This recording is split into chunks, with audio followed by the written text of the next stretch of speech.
Hello math learners! We are already through about the basics of quadratic functions.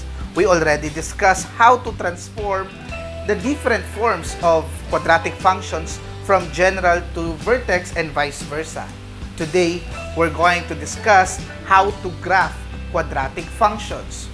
Well, if you do have some concerns and misunderstanding about this topic, or perhaps you don't even know anything about this topic, then I suggest you finish this video. But before anything else, hit the subscribe button and notification bell for you to be updated of these cool clear math videos just like this.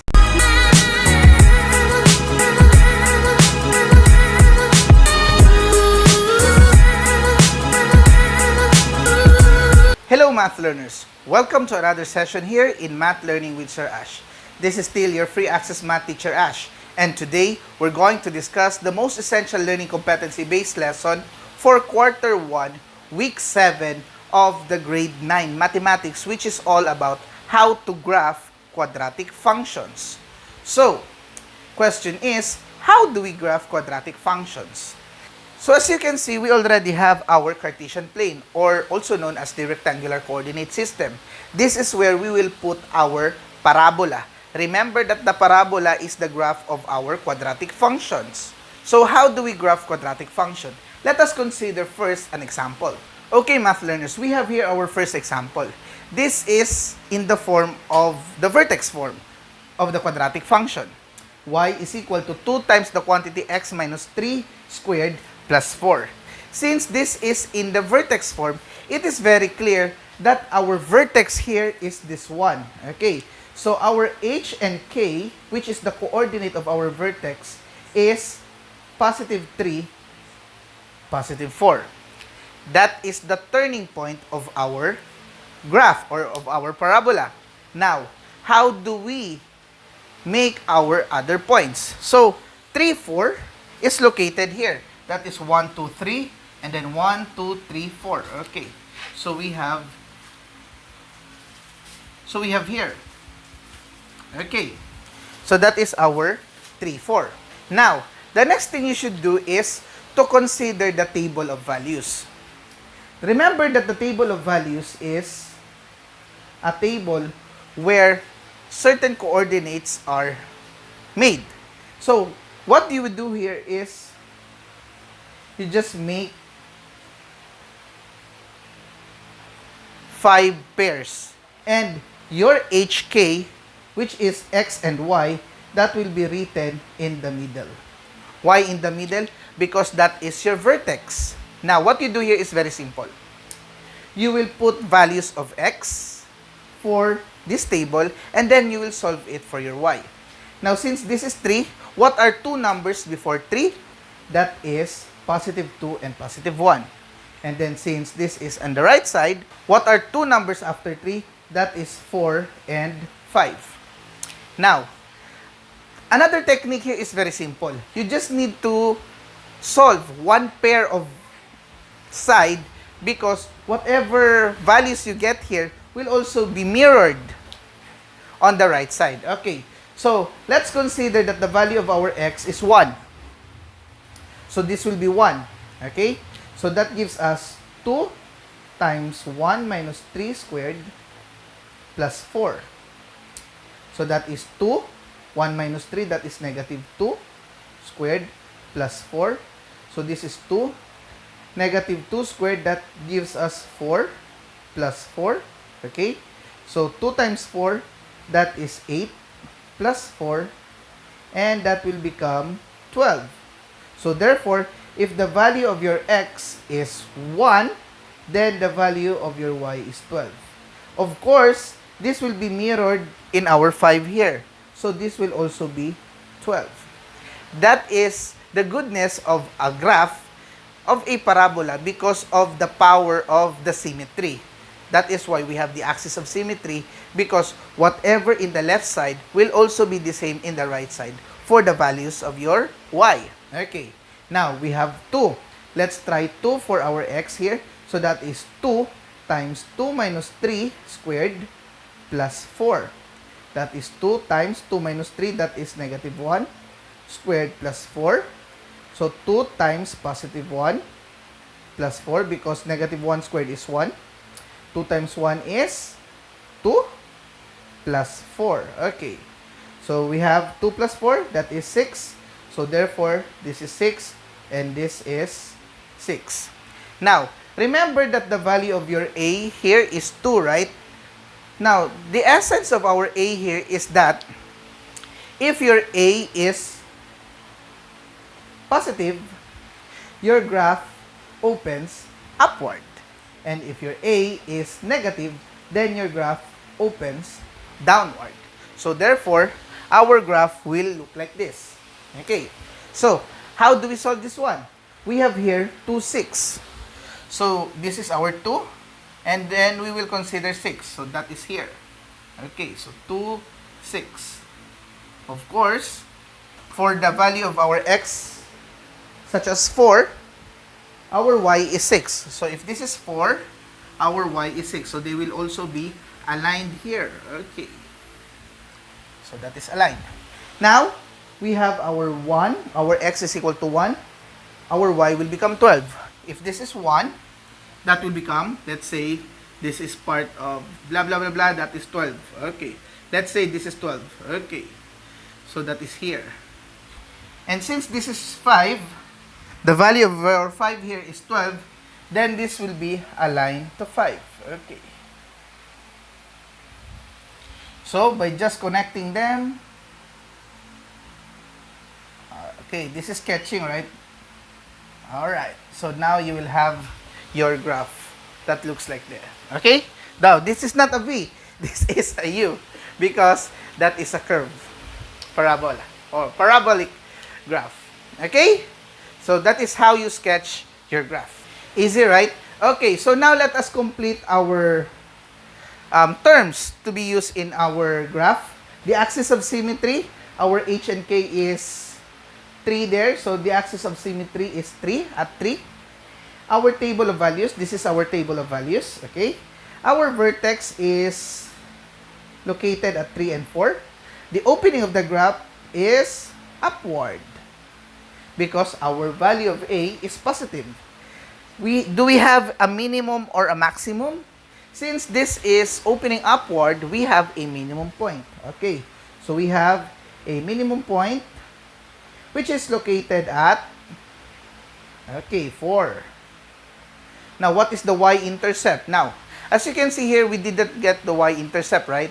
So, for you to get the y-intercept, basically, you just need to put 0 here, or you substitute your x into 0, and then you solve for your y.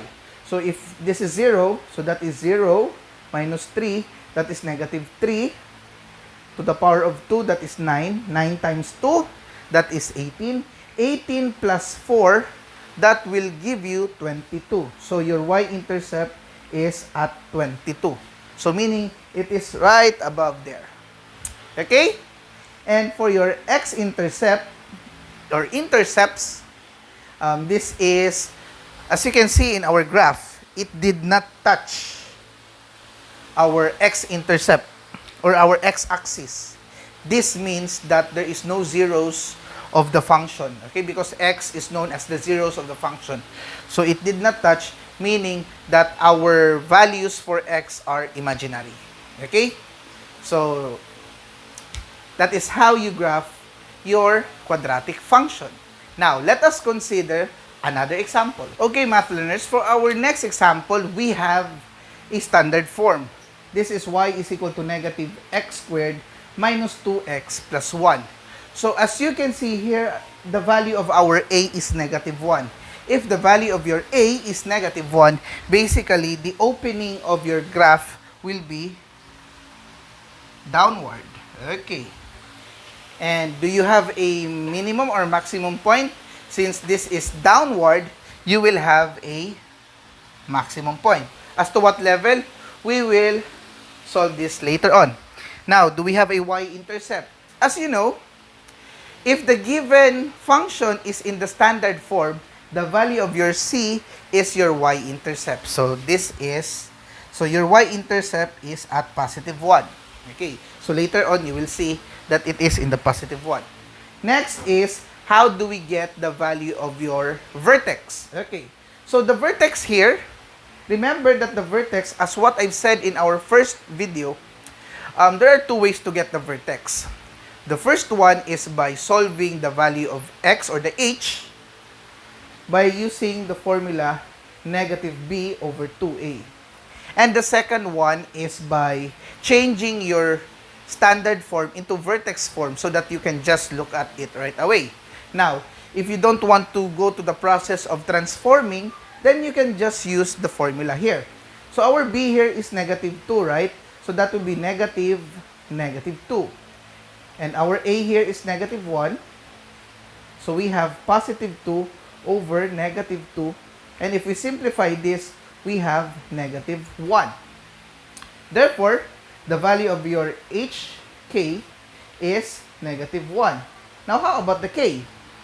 Okay, so in getting the value of k, it is very simple. What you do is you change your, since this is an ordered pair, and h also represent the x coordinate, you change this x value into negative 1. So that will become y is equal to negative times negative 1 squared minus 2 times negative 1 plus 1. So I just change all the x here as negative 1 for me to solve the value of the y coordinate, which is my k. So by doing so, I have positive 1. This will become positive 2 because negative 2 times negative 1 is positive 2 plus 1. So I have here negative 1 plus 3. And I have positive 2. So therefore, my vertex is at negative 1, positive 2. So negative 1, positive 2. Okay, so that is here. This is my turning point. So that is my hk. So now, since I already know my hk, what I will do is I will now form my table of values. How do I do that? So I will just make this table. I'll make 5 pairs. Okay. And then I will put my hk, that is negative 1, positive 2. So I'll just put here 0. This is negative 2. This is positive 1. This is negative 3. Okay. Now, I will try to solve the value of my y coordinates. Now, remember earlier that our y-intercept is at positive 1. This is 0. Okay? This is 0. This is the pair of your, or this is the coordinate of your y-intercept. So we already know that if your x is 0, the value of your y is 1. So if this is 1, this will also be 1 because that is symmetrical. Now, what if the value of your x is 1? So this is 1. So we have positive 1. So I change x here as positive 1 for me to get the fifth pair or the first pair. Okay? That would give me negative quantity 1 minus 2 times 1, that is 2, negative 2, and then plus 1. So negative 1, negative 2 plus 1, that is negative 1. Negative 1 minus 1, that is negative 2. So therefore, if your x is 1, the value of your y is negative 2. If your x is negative 3, also the value of your y is negative 2. Now, my table of values is already complete. I will now plot these points in my Cartesian plane. So I have here my vertex. Now, my y-intercept is at positive 1. So that is here. Of course, that will also be aligned to my 3. Or to my negative 2, sorry, rather. Okay? That is negative 2, 1. Now, for my negative 3, I have negative 2. So, this is negative 3. 1, 2, 3, negative 3. And that goes negative 2. So, that is here. Okay. And that will also be aligned to my positive 1. That is negative 2. Okay. So, I already plotted my points. Now, what I will do is to connect the points in a U-shaped order. I'm sorry for my skills in graphing. So, this is just sketching. Okay. So, I have a downward opening of the graph or a downward parabola. This is my vertex, and this is at the maximum point. So therefore, my maximum point is at positive 2, which is the value of my k. Okay. And the axis of symmetry, that is my h. Okay. So this is your axis of symmetry. It is a line that cuts the graph or the parabola into two equal pairs or two equal half. So therefore, that is the value of my h, that is negative 1. And my vertex is at negative 1, positive 2. Now, for our x-intercept, don't worry because you can just go back to our discussion on how to solve for the value of x if your y is equal to 0. How do we do that? That is the discussion in the quadratic equation, and you can go back to our discussion about that. You can use either the factoring method, the completing the square method, or even the quadratic formula. But for sure, in our graph, this x-intercept is a rational number because we have here our value for the negative 3 for x. Here is the positive 1, and we also have here the 0, which is the y-intercept. We also have here, and our x-intercept is in the middle of those points, okay, those integer points. Okay, so I hope you know how to graph quadratic functions. Remember that there are certain things you need to consider. If it is in the vertex form, of course, you already have your vertex, and what you do is you make a table of values. If you are given a general form, then what you do is you get first the y-intercept, and then eventually you solve your h value, which is the axis of symmetry, by using the expression negative b over 2a, and then after you get your h, you substitute it again to your general form to get the value of your y, so that your vertex is complete. And then you always make a table of values. The very trick here is you to make your own table of values, okay, for you to graph your parabola efficiently. Okay, and I hope you got it all clear, my dear math learners. Now, this is the time that I will challenge you whether you have understood our topic, and here it is.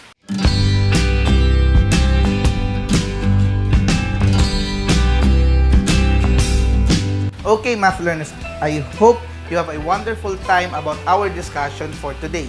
This is still your free access math teacher, Ash. And if you do have misunderstanding, confusions about our topic, please leave your comment or inquiries in our comment section below. I hope that you also like this video and share this to your fellow classmates. Thank you very much, God bless, and stay safe always. Congratulations, math learners, for arriving to this part of the video. If you think that this video have helped you, click that like button. And if you think that this channel can change the way you see mathematics, do not forget to click that subscribe button and notification bell. Thank you.